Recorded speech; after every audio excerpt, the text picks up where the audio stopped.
Okay, well, Merry Christmas. It is Christmas Day. Here it is anyway. I don't know what time it is where you are. It might be over. Everybody's had it already, I'm sure. This is lesson 346. Remember, we're still talking about what a miracle is. And I think today's lesson is really interesting. When I've looked at it and then, I work at it and then what comes to me comes to me. But it's lesson number 346. Today, the peace of God envelops me, and I forget all things except His love. Remember now, we're talking about correction of perception. Father, miracle is a correction of perception. Okay. This is what I want to reiterate, and I'm sure in the course you will be able to find it referred to several places. Okay.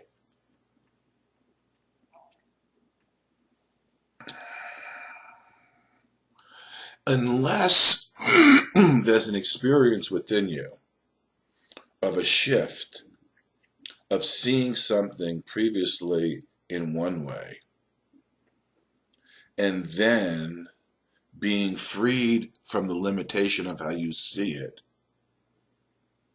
okay, in order to see, let's call it, the correction of perception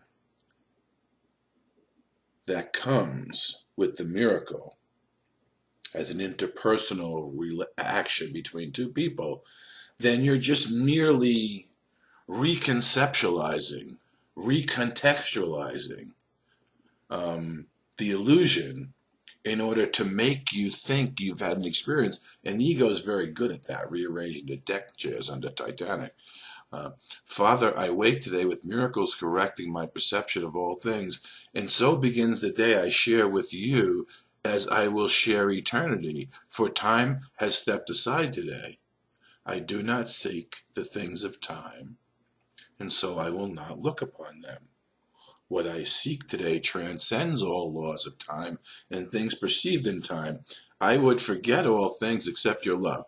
Now, this is a very interesting statement because it's going on to say, I would abide in you and know no laws except your love. Okay? Now, I want you to understand there's a borderland of thought. There's a miraculous area that occurs within your mind and then gets projected out so that you can see it in the reflection. Because everything is happening within the mind of the sleeping sun, including the fragmentation into ideas of bodies in space and time. As you awaken, you step further and further back until the recognition that you're not this in its entirety allows you to utilize the techniques of forgiveness, the technique of forgiveness, to purify your thinking so much that you're utilizing it rather than having it use you as a reference for the proof that the ego in the world exists. Okay? Now, obviously, at some point in time, what this is saying is when all your perceptions of yourself, misperceptions, are corrected so that you're so healed in your own recognition of yourself that there's instances where you no longer require the illusion of space and time any longer. Not because you don't want to be responsible to it, but because you understand the only way to be truly responsible to the thoughts within that are making it in order to heal it and help your brother heal is by looking within and having a currents of forgiveness and miracles take place within you that begin to reflect out into the world, begin to get projected out into reflection, where things begin to change so that your life is no longer offering you fear and guilt in that sense, and you're free to go beyond it, okay, into the laws of love. Now, what this is saying is you will transcend it, and in the transcendent of it, you will begin to experience what it's like to be who you are, beyond perception, where the law of love rules. Yet when you come back here, in order to avoid pain and suffering and death once again, you will begin to learn to utilize that law here and now in your own existence, as above, so below, as within, so without. You will begin to freely, because of the nature of love itself and who you are, utilize that law within you and have it generalized to all things, all situations, all people, all beings, all life, every instant of space and time. Otherwise, you will suffer the pain of denying the own integration, because now you're dim awareness, Jesus calls it, because you will know something about yourself, and you will become responsible for it. That's what I'm saying. You're responsible for your thinking. Now, the world would say, the ego would say, see, it's telling you to leave the world behind. You can't do that. You got kids, you got responsibilities. Okay. The truth of the matter is that you will meet to every jot and tittle, every responsibility you have to. There's only the difference is you will learn to meet them miraculously, so they no longer produce karma that affects you and unto the seventh generation, but frees backward all the generations that you've brought with you into this moment, so that the world of space and time and the illusion can be left. And sooner or later, as the light in your eyes begins to affect everything around you, and those who come to you begin to get glimpses and ask you of what's going on, the miraculous nature of the plan for atonement will be enacted through you, and your world will become purified, holy, and the single purpose will be all that you seek. Because even in moments of failure in the thinking that you didn't meet your single purpose, you will have trained your mind sufficiently enough so the recognition of the non-meeting of your true purpose in the plan will be enough for you to see how in the past you missed the mark as well, so as to utilize forgiveness upon yourself. All things ultimately in your life will be miraculous, because life here is a miracle. Life itself is a miracle. It comes from the love of God, and that's beyond any human evaluation.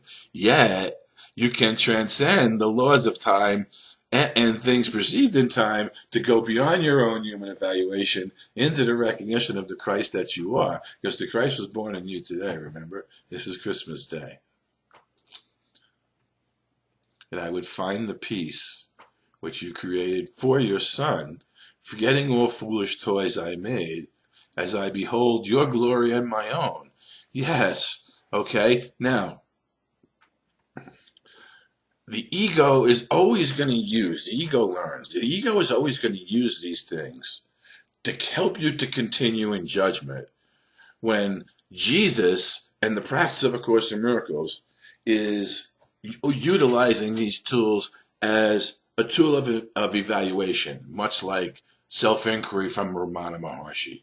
They serve the same purpose. Not to judge yourself, because the recognition that you already are in a condition of judgment, and it's as total as it could be, and all judgment ends in death, is enough to help you realize you don't want to live in that condition, and you want to free yourself from judgment, and you got to start with your own. Okay?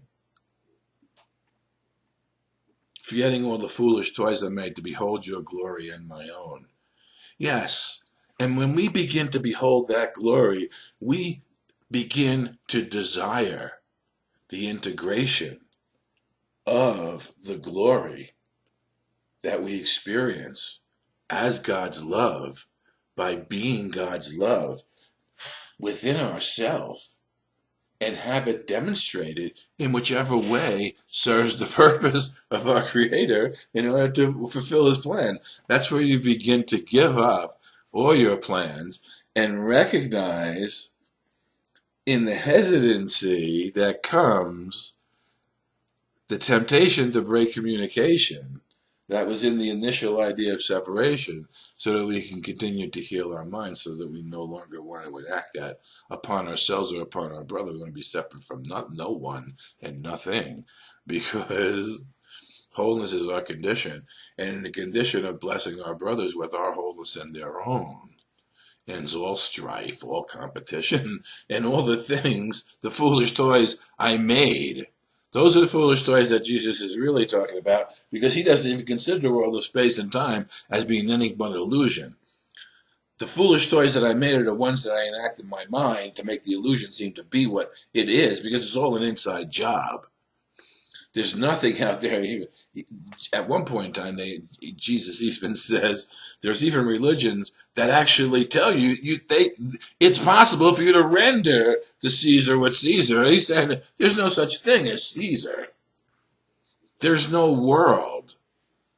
So I was talking about aliens. What part of any possible past understanding of what the world of space and time was, or future understanding of the world of space and time could be, including yourself in it and anything that you've projected out there to give you a reflection of something other than yourself, be it animal, mineral, vegetable, or extraterrestrial, okay? What part of there is no world and it's an entirety of an illusion that we're lost in gets lost in your mind, because the little piece that you exclude is the flaw that reflects the entirety of the illusion from it. Can you understand that? And when the evening comes today, we'll remember nothing but the peace of God. For we will learn today what peace is ours. And when we forget all things except what peace is ours when we forget all things except God's love. Okay? I want you to understand that you're not attempting to escape space and time, but attempting to learn the law of love and reacquaint yourself through the integration of the law right here, right now, to show you that it works all the time in all dimensions of time, that because it is miraculous. All miracles stem from love, and love, including when you meet an alien. The old man used to talk about this. He was funny that way. Including if you think you meet an alien. The language that you're learning to speak in, this is the old man speaking as an alien to an alien, and me speaking to you as I know you are who you are behind the mask, okay? The language that you're learning to speak when you follow in the ways of our master teacher Jesus is a language that allows you to travel anywhere in the created universe, because it allows you to utilize the law of love, which here is reflected in love is letting go of fear. There is nothing you can meet in the universe that wouldn't be either love already in your own recognition or fearful in your recognition, wherein which you can learn to let go of the fear and demonstrate love right there, right? Because there's nothing that was real that wasn't created by the Creator as you were, and there's nothing unreal that isn't part of the totality of the illusion that we are shining away as we utilize miracles to correct our perception of all things. And when the perception of all things is corrected in all of our brothers, and you think that that happens in linear time, but the tech crew showed me how it actually happens miraculously in not an arithmetic, not an arithmetic linear manner, but a miraculous building, much like fireworks coming out of a single tube, where they build into a crescendo, where they demonstrate the glory of the sonship and reflect God's love, so much so, where we see within it God in the totality, and God recognizes us as being his totality. And in the co-recognition in that instant, God takes the final step, because we recognize what he has always known. And he recognizes that we recognize that too. And in that instant, we have the end of illusions and the recognition of our own rebirth into our eternal birth as the infinite love of a single, whole, perfect God. That's today, Christmas Day. Merry Christmas. The Christ is born in you. You're here to remember, midterm marks aren't recorded on the permanent record, so make the mistakes that allow you, within your own admission, to begin to have the correction occur. Just work with any mistake you're willing to give the Holy Spirit for correction, and let that correction begin to occur. You don't go need to looking deeply within. You should have learned from the beginning exercises that as you look around in your everyday mundane life, there is enough fodder for correction and forgiveness, because it is what's being projected from the unconscious that where actually the truth is, I'll say this, the searching that the ego puts you on for unforgiveness is merely a distraction from keeping you to see what's really unforgiven. Because once you begin to forgive what's really unforgiven, you won't pay attention to the ego, or at best, you'll use the ego to remember to teach you and to remember to forgive as God created, because forgiveness is an action of love. It's letting go of the fear of God in the idolization that we put outside of ourselves, wherein which we think that idol can complete us, so therefore we've made it God to us. Well, that was a good teaching. That was a good, clear presentation of what an idol is, in case you don't remember, in case you don't know. It's anything outside of you that you think has any value at all, to offer you anything that you don't already have. And in each one of those temptations is the temptation to break off the communication with the eternal and infinite love of God. And we'll go back through our mind and heal each one of those, not in a linear way, but in a way in which they begin to line up based on vibratory frequencies of energy. And I can go into the explanation, and it's like bowling pins and dominoes. They begin to line up each other because we see the mistake that we made backwards unto the seventh generation, and we could see how it would be projected forward unto the seventh generation, and we no longer want the karma for anyone, so we feel it in our mind, and it works in all dimensions of space and time all the time.